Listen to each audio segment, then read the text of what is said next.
রূপপুর পারমাণবিক বিদ্যুৎ কেন্দ্রের জন্য দক্ষ জনবল তৈরি করতে ৯১ জন শিক্ষার্থীকে সরকারি খরচে রাশিয়া পড়তে পাঠায় আওয়ামী লীগ সরকার।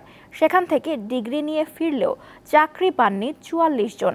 বঞ্চিতদের দাবি, তাদের সাথে যথাযথ সুযোগ দেওয়া হয়নি। এক্ষেত্রে বৈষম্য হয়েছে কিনা তা খতিয়ে দেখার আহ্বান বিশেষজ্ঞদের। রূপপুর পারমাণবিক বিদ্যুৎ কেন্দ্র রক্ষণাবেক্ষণ ও পরিচালনার জন্য দক্ষ জনবল তৈরি করতে শিক্ষাবৃত্তি দিয়ে ২০১৫ সাল থেকে নির্বাচিত শিক্ষার্থীদের রাশিয়া পাঠানো শুরু করে আওয়ামী লীগ সরকার। বৃত্তির শর্ত ছিল চাকরিতে নিয়োগের প্রয়োজনীয় যোগ্যতা অর্জন করলে পরমাণু শক্তি কমিশন বা নিউক্লিয়ার পাওয়ার প্ল্যান্টে তাদের চাকরি হবে।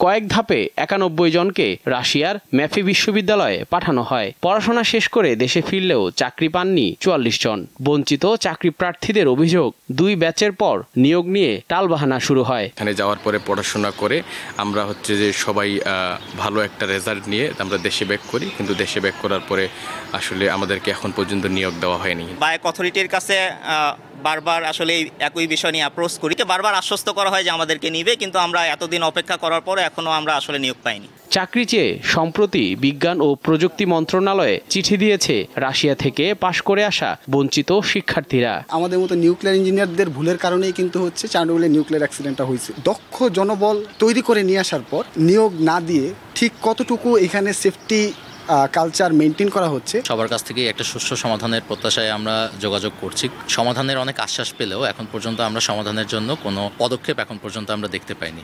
চাকরি না পেয়ে রাশিয়ার রাষ্ট্রীয় পারমাণবিক শক্তি কর্পোরেশন রোসাটমে অভিযোগ করেন বঞ্চিতরা। এর ভিত্তিতে ২০২১ সালে তৎকালীন বিজ্ঞান ও প্রযুক্তি মন্ত্রীর কাছে চিঠি দিয়ে বিষয়টি বিবেচনার কথা জানায় রোসাটম, কিন্তু নেওয়া হয়নি যথাযথ ব্যবস্থা।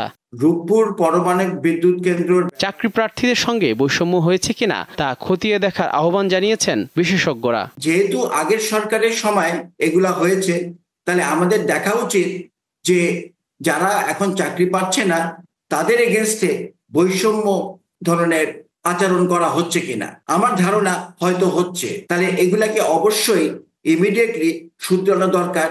বঞ্চিতদের বিষয়ে জানতে বাংলাদেশ পরমাণু শক্তি কমিশনের চেয়ারম্যান ডক্টর শওকত আকবরকে একাধিকবার ফোন করা হলেও সাড়া পাওয়া যায়নি। জহিরুল মোহসান, দীপ্ত সংবাদ, ঢাকা।